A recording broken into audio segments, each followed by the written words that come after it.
Hello दोस्तों, जेसिन classes में आप लोग का स्वागत है। आशा करता हूं आप सभी अच्छे होंगे। जितने भी रेलवे के रेगुलर एम्प्लॉयज़ हैं जो रेलवे में जीडीसी के वैकेंसी का वेट कर रहे थे, एलिजिबिलिटी क्राइटेरिया का वेट कर रहे थे कि क्या एलिजिबिलिटी क्राइटेरिया रहने वाला है, कौन कौन से इस जीडीसी के फॉर्म में भर सकते हैं, कौन कौन अप्लाई कर सकते हैं। जो आपका एएलपी का वैकेंसी आया है, JE junior engineer technician train manager का, इसमें कौन कौन से कैंडिडेट एलिजिबल हैं और क्या एलिजिबिलिटी क्राइटेरिया रखा गया है, क्या सिलेबस है, इसके बारे में पूरा का पूरा नोटिफिकेशन है जो railway board ministry of railway के द्वारा जारी कर दिया गया है। सभी चीज़ों को हम लोग डिटेल में समझेंगे, तो पूरे वीडियो को आपको ध्यान से देखना है। और यदि आप लोग चैनल पर पहली बार आए हैं या अभी तक भी सब्सक्राइब नहीं किए हैं तो कर लीजिए, ताकि जो भी आगे के अपडेट हो उसकी सही और सटीक जानकारी आपको मिलती रहे। क्योंकि आप लोग देख सकते हैं मेरा भी सिलेक्शन रेलवे में हो चुका है ग्रुप सी के पोस्ट पे, तो जो भी आपको यहाँ पे जानकारी मिलेगी वो बिल्कुल ऑथेंटिक होगी और सही होगी। तो आपको चैनल को जरूर सब्सक्राइब कर लेना है। आप लोग यहाँ पे देख सकते हैं ये नोटिफिकेशन है जो 14 जुलाई के डेट में रिलीज कर दिया गया है government of India ministry of railway board की ओर से, जिसमें ये लेटर है जो सभी जनरल मैनेजर जो सभी जोनल रेलवे के हैं उनको भेजा गया है, जिसमें आप लोग यहाँ पे सब्जेक्ट में पढ़ सकते हैं जनरल डिपार्टमेंटल कम्पिटिटिव एग्जामिनेशन यानी कि GDC for filling up 25% of the direct recruitment quota, reference board letter of even number dated 20/6 यानी कि 20/6 को जो पहले आपका लेटर जारी किया गया था उसी के संबंध में। यानी रेलवे में जितनी भी वैकेंसी है उसका 25% है जो आपका इस जीडीसी से भरा जाएगा। आप लोग यहाँ पे पढ़ सकते हैं attention is invited to board's letter of even number इतना on the above mentioned subject wide which instruction have been issued that application may be invited from eligible serving regular employees। आप लोग यहाँ पे ये बात को नोट कर सकते हैं, यहाँ पे लिखा गया है from eligible serving regular employees, यानी जितने भी रेगुलर एम्प्लॉय सर्व कर रहे हैं उनके द्वारा एप्लीकेशन इन्वाइट किया जा सकता है, including from the related public sector units as per extent norms for the critical safety categories of zonal railways other than, यानी वर्कशॉप को छोड़ा करके, जिसमें आपका आता है असिस्टेंट लोको पायलट आता है, टेक्नीशियन आता है, जूनियर इंजीनियर आता है और ट्रेन मैनेजर आता है, for filling up 25% of the direct recruitment quota. यानी कि एएलपी से, टेक्नीशियन से, जूनियर इंजीनियर से और ट्रेन मैनेजर मिला करके 25% है जो आपका वैकेंसी भरा जाएगा। In this connection the following further instruction for conducting the GDC are advised, यानी इसी के संदर्भ में ये सब एडवाइस दिया जाता है। पहला, template for examination process is enclosed herewith for suitable incorporation in the single GDC notification to be issued by RRC of each railway zone regarding GDC examination in the specified category. This is only indicative in respect of the exam process. इसमें बताया गया है कि आपको एक template नीचे provide करा दिया गया जो हम लोग आगे देखेंगे कि उसमें कैसे आपको एग्जाम कराना है सिंगल नोटिफिकेशन के साथ और क्या क्या उसमें आपका बात होना चाहिए। सेकंड में बताया गया है the exam is likely to be held any time after September 2023। ये आप लोग देख सकते हैं, इसमें आप लोग को स्टार मार्क करना है कि एग्जाम आपका कभी भी हो सकता है सितंबर 2023 के बाद। Railway should plan there schedule accordingly and list of eligible candidate should be made available before September and, यानी उसी तरह से रेलवे तैयार करे और जितने भी कैंडिडेट एलिजिबल होंगे उनका जो लिस्ट है तैयार रखे सितंबर के अंत तक। तो ये यहाँ पे मुख्य बातें फर्स्ट पेज में बताई गई है। हम लोग आगे बढ़ते हैं और देख सकते हैं यहाँ पे बताया गया है, आप लोग यहाँ पे पढ़ सकते हैं टेम्पलेट में क्या बताया गया है। फर्स्ट पॉइंट में कि जीडीसी फॉर एएलपी और टेक्नीशियन, यानी कि एएलपी और टेक्नीशियन के लिए क्या क्या आपका जो भी सुझाव है, क्या क्या निर्देश दिया गया है। Only single online application common to all the notified post of ALP and technician has to be submitted by the candidate through the link provided on the official website of RRCs। यानी एक single आपका form भराएगा ALP के लिए भी और technician के लिए भी। जो भी कैंडिडेट ALP के लिए भी एलिजिबल है यानी कि असिस्टेंट लोको पायलट के लिए भी, और जो टेक्नीशियन के लिए भी एलिजिबल है, आपको अलग अलग फॉर्म नहीं भरना पड़ेगा, एक ही फॉर्म भरना पड़ेगा। इसमें आगे बताया गया है the entire recruitment process shall involve CBT computer based aptitude test and document verification as applicable. यानी कि ALP और टेक्नीशियन का भर्ती के लिए आपसे कंप्यूटर बेस्ड टेस्ट लिया जाएगा और आपका डॉक्यूमेंट वेरीफाई किया जाएगा। The CBT shall have 2 parts, part A and part B। यानी CBT कंप्यूटर बेस्ड टेस्ट में आपका 2 पार्ट होगा, पार्ट A और पार्ट B। पार्ट A में देख सकते हैं फर्स्ट में यानी कि ड्यूरेशन आपका 90 मिनट का होगा जनरल कैंडिडेट के लिए और 120 मिनट होगा PWBD कैंडिडेट के लिए, जिसमें देख सकते हैं नंबर ऑफ क्वेश्चन आपको यानी 1.5 घंटे में 100 पूछा जाएगा। यानी जो आपका रेलवे का RRB का पैटर्न होता है वही कि 1.5 घंटे समय दिया जाएगा, 100 सवाल पूछा जाएगा। The marks scored in part A alone shall be used for shortlisting of candidates for further stages of recruitment process subject to the condition to that candidates is securing qualifying marks in part B। यानी बताया गया है कि part A है जो सिर्फ आपका shortlisting nature होगा, यानी जो आपका PT मेंस होता है कि PT आप लोग क्वालिफाई करेंगे, PT शॉर्टलिस्टिंग होता है, मेंस से मेरिट बनता है, तो वही बताया गया है कि आपका पार्ट A होगा जो सिर्फ क्वालिफाइंग नेचर होगा, और यानी कि जो भी आपका मार्क्स पार्ट B में आएगा उसी पे आपका सारा प्रोसेस डिपेंड करेगा। The syllabus of part A shall as below. यानी कि सिलेबस पार्ट A का क्या है, मैथमेटिक्स में आपका वही है जो आपका नंबर सिस्टम है, बोर्ड मास है, decimal, fraction, LCM, HCF, ratio and proportion, percentage, mensuration, time and work, time and distance, simple interest, compound interest, profit and loss, algebra, geometry, trigonometry, elementary, statistic, square root, as calculation, calendar and clock, pipe and system. यानी देख सकते हैं इसमें आपका जो आप कह सकते हैं कि एडवांस का भी कुछ यानी कि पोर्शन डाला गया है, और आपका अरिथमेटिक तो भर भर के दिया ही गया है।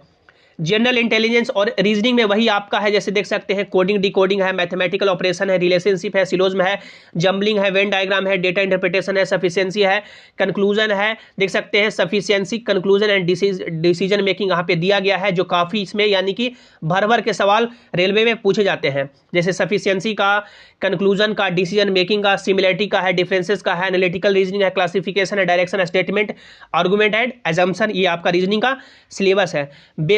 बेसिक साइंस और इंजीनियरिंग का क्या सिलेबस है, ये ALP और टेक्नीशियन की बात हो रही है, हम लोग आगे सभी पोस्ट की बात करेंगे। The broad topics that are covered under this shall be engineering drawing. यानी कि जो भी देख सकते हैं बेसिक साइंस में इंजीनियरिंग ड्राइंग होगा, उसके बाद देख सकते हैं सिंबॉलिक रिप्रेजेंटेशन का होगा, unit measurement, mass, weight and density, power, work, energy, speed, velocity, heat, temperature, basic electricity, levers and simple machines, occupational safety and health, environment, education, IT literacy etcetera. General awareness में देख सकते हैं वही current affair आपका science and technology से पूछा जाएगा, sports से, कल्चर से, पर्सनैलिटी से, इकोनॉमिक्स से, पॉलिटिक्स से, और अदर सब्जेक्ट यहाँ पे मेंशन रहेंगे। जनरल अवेयरनेस में आपका जो देख सकते हैं जैसे कि आपका तीनों जो आपका 4 सब्जेक्ट होता है, जैसे हिस्ट्री हो गया, पॉलिटी हो गया, ज्योग्राफी हो गया, इकोनॉमिक्स से पूछा जाएगा, और करंट अफेयर भी आपका वहाँ पे कंबाइंड रहेगा। अब पार्ट B की बात करते हैं। पार्ट B में आपको यानी जनरल कैंडिडेट को 60 मिनट का समय दिया जाएगा और PWBD कैंडिडेट को 80 मिनट का, जिसमें आपको 1 घंटे में 75 सवाल यहाँ पे पूछा जाएगा। जहाँ पे आप लोग यहाँ पे देख सकते हैं क्वालिफाइंग मार्क जो आपका रखा गया है वो 35% रखा गया है। This is applicable to all candidates and no relaxation is permissible. यानी कि 35% ये जो आपका रखा गया है ये सभी कैंडिडेट के लिए रखा गया है, चाहे आप लोग यूआर हैं, OBC हैं, SC हैं, ST हैं, सभी कैंडिडेट के लिए 35% बोल दिया गया है कि इतना तो रहेगा ही। This party is qualifying in nature and shall have questions from the trade syllabus prescribed by director general of employment and trading. यानी कि ये जो आपका पार्ट B रहेगा वो आपका क्वालिफाइंग नेचर का रहेगा। तो आप लोग यहाँ पे देख सकते हैं इसमें बताया गया है कि ये जो आपका पार्ट B है वो क्वालिफाइंग नेचर का है। तो आप लोग यहाँ पे ऊपर सबसे पहले देख लीजिए जो हम लोगों ने आपको बताया कि पार्ट A में बताया गया है कि the marks scored in part A alone shall be used for shortlisting of candidate for further stages of recruitment process subject to the condition that the candidates is securing qualifying marks in part B। यानी कि पहले थोड़ा बताने में mistake हो गया। आप लोग यहाँ पे देख सकते हैं बताया गया है कि पार्ट A का ही जो आपका मार्क्स है वो शॉर्टलिस्ट करने के लिए लिया जाएगा और पार्ट B है जो सिर्फ क्वालिफाइंग पेपर होगा। तो आपका जो मेरिट बनेगा वो देख सकते हैं पार्ट ए के बेसिस पे ही बनेगा, और पार्ट बी है जो क्वालिफाइंग नेचर का है, जिसमें 35% क्वालिफाइंग आपका मार्क्स रख दिया गया है। तो आप लोग यहाँ पे थोड़ा यानी कि जो भी त्रुटि हुआ उसमें सुधार कर लेंगे। एएलपी और टेक्नीशियन के लिए पार्ट ए ही आपका मेरिट बनाएगा, और पार्ट बी है जो क्वालिफाइंग नेचर का है, जो अलग अलग ट्रेड से आते हैं उनका सिर्फ जो क्वालिफाइंग पेपर है वो आपका लिया जाएगा। हम लोग आगे बढ़े तो आप लोग यहाँ पे देख सकते हैं आगे बताया गया है eligibility for the post of ALP have to select relevant trade from the list of trade listed against the engineering discipline. यानी जो भी एएलपी यानी कि असिस्टेंट लोको पायलट है उनका रेलेवेंट जो भी ट्रेड है वहां से आप लोग जो भी लिस्ट दिया गया है वो सेलेक्ट कर सकते हैं। Candidates who do not have ITI act apprenticeship diploma qualification and have qualified 10+2 with physics and mathematics will be eligible for the post of technician 3 tele and technician 3 signal only. यानी जो candidate के पास ITI act apprenticeship या diploma नहीं है, लेकिन जिन्होंने अपना 10+2 है जो फिजिक्स और मैथमेटिक्स से किया है, वो टेक्नीशियन पोस्ट के लिए एलिजिबल हो सकते हैं। देख सकते हैं इसमें साफ बता दिया गया है, will be eligible for the post of technician 3 और टेली और टेक्नीशियन 3 के लिए। They should choose a special trade physics and maths.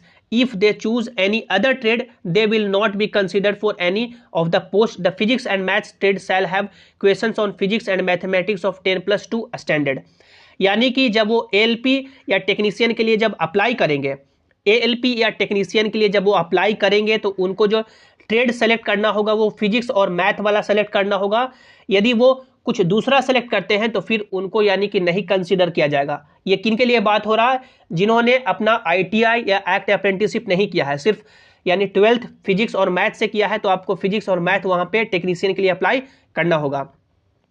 Candidates who do not have ITI act apprenticeship qualification but have diploma और degree in various specified streams will be consider for the post of ALP only.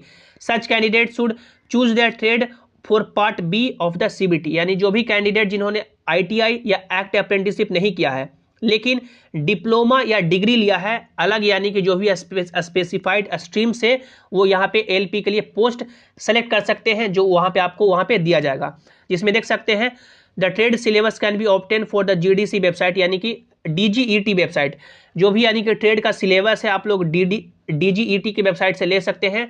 The relevant trades for various 10+2 diploma engineering discipline for appearing in the qualifying test is as below. यानी कि आपको यहाँ पे दिया गया है कि कौन से कैंडिडेट हैं जो अपना पार्ट बी में क्या सेलेक्ट कर सकते हैं। जैसे देख सकते हैं यहाँ पे देख सकते हैं फर्स्ट नंबर में इंजीनियरिंग डिसिप्लिन के लिए जिन्होंने डिप्लोमा या डिग्री किया है, electrical engineering and combination of various streams of electrical engineering, तो आप लोग ये सेलेक्ट करेंगे। यानी जिन्होंने देख सकते हैं ITI या BTech या जो भी डिप्लोमा या किया है, और जिन्होंने 5वां नंबर देख सकते हैं 10+2 फिजिक्स और मैथ से किया है, तो फिजिक्स और मैथ आप लोग 5वां नंबर पर सेलेक्ट कर सकते हैं। यानी देख सकते हैं सभी के लिए यहाँ पे बता दिया गया है कि कौन से कैंडिडेट क्या यहाँ पे सेलेक्ट कर सकते हैं। नीचे आप लोग देख सकते हैं computer based aptitude test only for candidates who have opted for ALP। यानी जिन्होंने सिर्फ ALP के लिए किया है ऑप्ट, यानी जिन्होंने सिर्फ ALP सेलेक्ट किया है उनके लिए क्या है, क्वालिफाइंग मार्क्स क्या है, the candidates need to secure minimum score of 42 marks in each of the test batteries to qualify. यानी 42 मार्क्स आपको ALP के लिए क्वालिफाई करना है, minimum test batteries to qualify. This is applicable to all candidates, यानी ये सभी के लिए लागू होगा, कोई रिजर्वेशन नहीं दिया गया है। Candidates equal to 8 times of ALP vacancy for each of the communities, यानी कि सभी कम्युनिटी का 8 गुना बुलाया जाएगा, चाहे UR है, OBC है, SC है, सभी के लिए 8 गुना बुलाया जाएगा। जिसमें आप लोग देख सकते हैं आगे बताया गया है shall be shortlisted for CBT, यानी कि CBT के लिए शॉर्टलिस्ट किया जाएगा based on their performance in part A। यानी पार्ट A में जैसा आप लोग परफॉर्म करेंगे उसी के बेसिस पे आपका 8 गुना बुलाया जाएगा। And the second stage of CBT subject to the qualifying the part of B second stage from among the candidate who have their opted for the post of ALP। यानी आपका जो पार्ट A होगा वही main होगा और part B है जो qualifying होगा। आप लोग आगे बढ़ सकते हैं। इसमें देख सकते हैं candidates will have to qualify in each of the, यानी कि या तो आपका हो ही गया, यहाँ पे देख सकते हैं the ALP merit will be drawn from the amongst the candidate qualifying in the aptitude test with 70% weightage for the marks obtained in part A of second stage CBT and 30% weightage for the marks obtained in CBT 80। जिसमें बताया गया देख सकते हैं कि ALP का merit कैसे तैयार होगा, यानी जितने भी कैंडिडेट जिन्होंने अपना यानी मार्क्स एप्टीट्यूड किया है 70% वेटेज दिया जाएगा पार्ट ए का, और पार्ट ए में जो आप लोग जितना मार्क्स लाएंगे उसका 70% वेटेज रहेगा, और आपका जो 30% वेटेज रहेगा for the marks obtained in computer based eighty, यानी कंप्यूटर बेस्ड एटी में जो आपका नंबर आएगा उसमें आपका 30% वेटेज दिया जाएगा। Candidates are advise to visit RDSO, यानी कि RDSO के वेबसाइट से आप लोग सभी अपना देख सकते हैं क्वेश्चन का पैटर्न और जो भी अदर डिटेल्स है वो अदर डिटेल्स ऑफ एटी ले सकते हैं। Based on the option and performance of candidates in part A of the CBT subject to their qualifying the part B, and based on the performance of the candidates in both part A of the CBT and computer based AT subject to the qualifying the part B of CBT ALP, candidates equal to the number of vacancy will be called for document verification। यानी कि यहाँ पे बता दिया गया है कि जो भी आपका शॉर्टलिस्ट किया जाएगा पार्ट ए, पार्ट बी और कंप्यूटर बेस्ड AT मिला करके, तो जितना वैकेंसी है उतने ही कैंडिडेट को कॉल किया जाएगा। Candidates equal to the number of vacancy, यानी कि एक वैकेंसी है तो एक बच्चों को बुलाया जाएगा, 100 वैकेंसी है तो 100 बच्चों को बुलाया जाएगा। Candidates to be asked for the category preference, यानी कैंडिडेट को कैटेगरी का प्रेफरेंस यहां से पूछा जा सकता है। अब देखिए GDC प्रोसेस फॉर जूनियर, यानी कि जेई के लिए क्या आपका GDC का प्रोसेस होने वाला है, जिसमें देख सकते हैं आप लोग यहाँ पे देख सकते हैं सिंगल एक एप्लीकेशन फॉर्म लिया जाएगा सभी RRC यानी कि जेई के लिए, जिसमें आप लोग यानी कि इंटायर रिक्रूटमेंट प्रोसेस होगा जो CBT बेस्ड होगा, जिसमें यानी कि सिर्फ एक ही कंप्यूटर बेस्ड आपका यानी कि जो भी होगा वो कंप्यूटर बेस्ड ही होगा। हम लोग आगे आप देख सकते हैं कि क्या क्या एग्जाम पैटर्न रखा गया है। आपका 120 मिनट का 2 घंटे का समय दिया जाएगा और नंबर ऑफ क्वेश्चन 150 रहेंगे। सिलेबस इसमें देख सकते हैं जो जेई का है वो आपका जनरल अवेयरनेस रहेगा, फिजिक्स रहेगा, केमिस्ट्री रहेगा, बेसिक कंप्यूटर रहेगा, उसके बाद basic environment, pollution, technical abilities, उसके बाद देख सकते हैं सिलेबस फॉर जनरल अवेयरनेस में जैसे फिजिक्स, केमिस्ट्री, मैथ्स ये सब आपका रखा गया है। हम लोग आगे बढ़े तो आप लोग यहाँ पे देख सकते हैं जिसमें बताया गया है जनरल अवेयरनेस में आपका करंट अफेयर से पूछा जाएगा, जैसे ज्योग्राफी से, कल्चर से, हिस्ट्री से, फिजिक्स से आपका यानी कि फिजिक्स और केमिस्ट्री से आपका 10+ यानी कि 10th स्टैंडर्ड तक रहेगा CBSE के सिलेबस पे। और सी में देख सकते हैं बेसिक कंप्यूटर में जैसे कि input output devices, storage devices, networking, operating system like window, UX, MS office, power point, ये सब से आपसे सवाल आएगा। बेसिक एनवायरनमेंट में जैसे कि पॉल्यूशन है या आपका ग्लोबल वार्मिंग हो गया या वाटर पॉल्यूशन हो गया, नॉइस पॉल्यूशन हो गया, एसिड रेन हो गया, वाटर मैनेजमेंट हो गया, ओजोन डिप्लीशन से सवाल आपके आएंगे। ये आपका जेई की बात हो रहा है। टेक्निकल एबिलिटीज़ में देख सकते हैं, टेक्निकल एबिलिटीज़ में आपका देख सकते हैं अलग अलग यहाँ पे एनेक्सर दिया गया है कि कहाँ से कितने सवाल आएंगे। जैसे देख सकते हैं जनरल अवेयरनेस में स्टेज 2 के लिए यहाँ पे देख सकते हैं नंबर ऑफ क्वेश्चन 15 रहेंगे, 15 आपका मार्क्स रहेगा। जैसे जितना क्वेश्चन जितना मार्क्स आपका यहाँ पे दिया गया है। ये आपका 10 सेक्शन यहाँ पे देख सकते हैं, ये आपका स्टेज 2 के लिए है। उसमें देख सकते हैं आगे आप लोग बढ़ सकते हैं। द सेक्शन वाइज डिस्ट्रीब्यूशन यहाँ पे दिया गया है कि आप लोग कौन कौन से यहाँ पे सेक्शन CBT में आपका होगा। हम लोग आगे बढ़े तो आप लोग देख सकते हैं आपका इसमें बताया गया है नॉर्मलाइजेशन ऑफ द मार्क्स, कैसे आपका नॉर्मलाइज किया जाएगा, जिसमें देख सकते हैं ये आपका नॉर्मलाइजेशन का फॉर्मूला लगाया गया है। ये आपके नॉर्मलाइजेशन का फॉर्मूला यानी कि समझ से, हमारे समझ से या आपके समझ से बाहर होगा। ये नॉर्मलाइजेशन पता नहीं रेलवे किस यानी कि मेरिट से करती है। कभी कैंडिडेट को 5 नंबर किसी का बढ़ता है, किसी का 10 नंबर, किसी का बढ़ता भी नहीं है। हम लोग आगे बढ़ते हैं तो आप लोग देख सकते हैं ये आपका बताया गया है GDC 4 यानी कि गार्ड्स और ट्रेन मैनेजर, यानी जो आपका गार्ड्स और ट्रेन मैनेजर होते हैं उनके लिए यानी क्या GDC का प्रोसेस रखा गया है। तो आप लोग यहाँ पे देख सकते हैं सिर्फ आपका एक सिंगल एप्लीकेशन फॉर्म लिया जाएगा सभी कैंडिडेट से, जिसमें आप लोग यहाँ पे देख सकते हैं द रिक्रूटमेंट प्रोसेस होगा जो आपका CBT एग्जाम पे और आपका डॉक्यूमेंट वेरिफिकेशन पे और मेडिकल एग्जामिनेशन पे डिपेंड करेगा। जिसमें आप लोग यहाँ पे देख सकते हैं कंप्यूटर बेस्ड टेस्ट में आपसे यानी 90 मिनट आपको दिया जाएगा। जनरल अवेयरनेस से 40 सवाल, मैथमेटिक्स से 30 सवाल, रीजनिंग से 30 सवाल, टोटल क्वेश्चन 100 रहेंगे। तो इस तरह से आपका किया जाएगा। एग्जामिनेशन है जो आपका यानी कि PWBD कैंडिडेट के लिए 120 मिनट का समय दिया जाएगा। तो सबसे यानी कि ईजी मान सकते हैं यहाँ पे आपका ये जो आपका ट्रेन मैनेजर या गुड्स गार्ड का है, इसी के लिए ट्रेन मैनेजर या गुड्स गार्ड का है, इसी के लिए सिलेबस आपका दिया गया है जो same to same RRB pattern पे आपका दिया गया है। इसमें एक्स्ट्रा कुछ नहीं है। जैसे कि आप लोगों ने देखा होगा कि जैसे कि जनरल अवेयरनेस में 40 सवाल पूछे जाते हैं, मैथमेटिक्स में भी 30 सवाल पूछे जाते हैं और रीजनिंग में भी 30 सवाल पूछे जाते हैं। इसमें कुछ मान सकते हैं एक्स्ट्रा ट्रेड वाली या टेक्निकल बातें नहीं पढ़नी है। जो भी आपको पढ़ा यहाँ पे दिया गया है वो सेम यानी देख सकते हैं ये आपका सेम टू सिलेबस है जो आपका NTPC का है या लेवल 1 का है, जिसमें मैथमेटिक्स आपका वही देख सकते हैं आपका पूछा जाएगा जो जनरल यानी जो टॉपिक है वो आपका अरिथमेटिक का ही, एडवांस यहाँ पे नहीं डाला गया है। रीजनिंग वो आपका वही है, और जनरल अवेयरनेस में वही है जो आपका हिस्ट्री से, ज्योग्राफी से, पॉलिटिक्स से, इकोनॉमिक्स से और आपका करंट अफेयर से सवाल आएगा। तो ये पूरा डिटेल है, ये पूरा नोटिफिकेशन डाला गया है। और इसमें जनरल इंस्ट्रक्शन में देख सकते हैं क्या बताया गया है, the trade exam group is to be specified by employees having ITI act, यानी कि जो जिन्होंने ITI किया है या एक्ट अप्रेंटिसशिप किया है या डिप्लोमा किया है या इंजीनियरिंग किया है, उनके लिए अलग ट्रेड का एग्जाम लिया जाएगा। प्रेफरेंस भी आप लोग देख सकते हैं, preference of all post as applied and for which employees eligible में आल्सो भी, यानी कि प्रेफरेंस भी आपसे लिया जाएगा कि ALP के लिए आप लोग प्रेफरेंस डालना चाहते हैं या टेक्नीशियन के लिए या JEE के लिए या गुड्स गार्ड के लिए, आपसे प्रेफरेंस भी मांगा जाएगा। Minimum percentage of qualifying marks for, यानी कि इन वेरियस कैटेगरी, जैसे कि 40% UR के लिए है, EWS के लिए 40% है, जैसे इतना ही तो आप लोगों ने देखा ही होगा कि ये तो आपका रखा ही जाता है कि कम से कम 40% आपका नंबर लाना ही है। निगेटिव मार्किंग होगा 1/3 होगा, देख सकते हैं।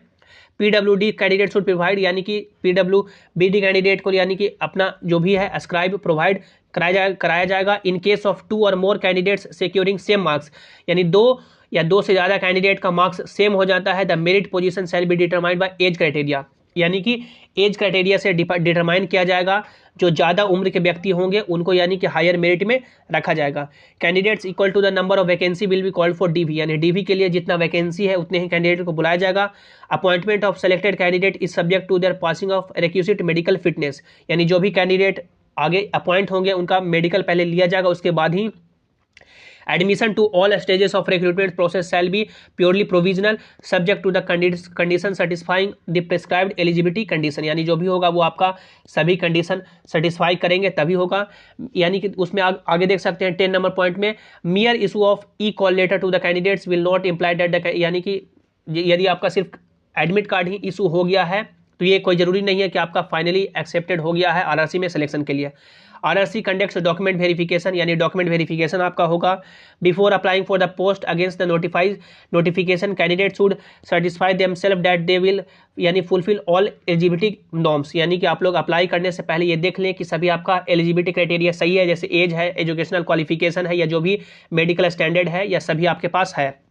कैंडिडेट शुड एंटर, यानी कि देयर नेम, फादर्स नेम आपका, यानी जो भी 10+2 मैट्रिकुलेशन हाई जो आपका सर्टिफिकेट है उसी के बेसिस पे आप लोग अपना सभी डिटेल भरेंगे, जैसे नाम, आपका date of birth, father's name, mother's name सभी। उसके बाद 14 नंबर पॉइंट में देखिए, in case of name changes candidate should indicate their change name, यानी कि यदि आप लोगों ने कभी अपना नाम चेंज किया है तो अपना चेंज नाम भी आपको इंडिकेट करना होगा। गैजेट नोटिफिकेशन और any other legal document as applicable for such cases should be submitted, यानी जो भी उसके रिगार्डिंग डॉक्यूमेंट होंगे आपको सबमिट करना होगा। Signature to the candidates on all documents should be identical in all stages, यानी आप लोग जो भी सिग्नेचर अपलोड करेंगे वो सेम टू सेम होना चाहिए। Dates of examination will be published on the website, यानी डेट्स आपका एग्जामिनेशन का जो डेट है वो वेबसाइट पे पब्लिश किया जाएगा। उसके बाद आपका CBT या जो भी एग्जाम होगा उसके लिए अलग अलग आपका कॉल लेटर जनरेट किया जाएगा। Vacancy indicated in the notification are provisional, यानी कि जो वैकेंसी होगा वो नोटिफिकेशन में जो आएगा वो प्रोविजनल होगा, घट भी घट सकता है और बढ़ भी सकता है। The railway administration also reserve the right, यानी कि रेलवे के पास यानी अधिकार है कि नोटिफाइड वैकेंसी को वो किसी भी स्टेज पे कैंसिल कर सकता है। The function of the RRC is to recommend names suitable candidate to the concern authorities, यानी कि जो भी कैंडिडेट उसमें आगे सभी प्रोसेस कंप्लीट करेंगे उनका नाम है जो आगे रिकमेंड किया जाएगा। Selected candidate will have to undergo training, यानी जो भी कैंडिडेट सेलेक्ट होंगे उनको ट्रेनिंग होगा जो भी, यानी कि ड्यूरेशन के टाइम पे उनको पेमेंट भी यानी जो भी है वो आपका दिया जाएगा। RRC reserve the right to incorporate any subsequent change, यानी कि RRC के पास पूरा अधिकार है कि वो किसी भी नोटिफिकेशन में कुछ भी बदलाव कर सकती है। तो ये पूरा नोटिफिकेशन है, ये आप लोग देख सकते हैं 12-14 पेज का डाला गया है। इसमें आप लोगों ने ALP टेक्नीशियन का, उसके बाद JEE का और ट्रेन मैनेजर या गुड्स गार्ड का आप लोगों ने एलिजिबिलिटी क्राइटेरिया भी देखा, सिलेबस भी देखा कि क्या क्या पूछा जाएगा। अब जो सबसे बड़ा इसमें कॉमन डॉट है कि जो अभी नए रिक्रूटी हैं, जैसे कि 2018 में जिनका सिलेक्शन हुआ या जो 2019 के वैकेंसी वाले कैंडिडेट हैं जैसे NTPC के हैं या लेवल 1 के हैं, क्या वो फॉर्म भर सकते हैं या नहीं भर सकते हैं। तो इसमें ऐसा कुछ रेगुलर पीरियड फिक्स नहीं किया गया है कि 1 साल मांगा गया है, 2 साल, 3 साल, 5 साल ऐसे।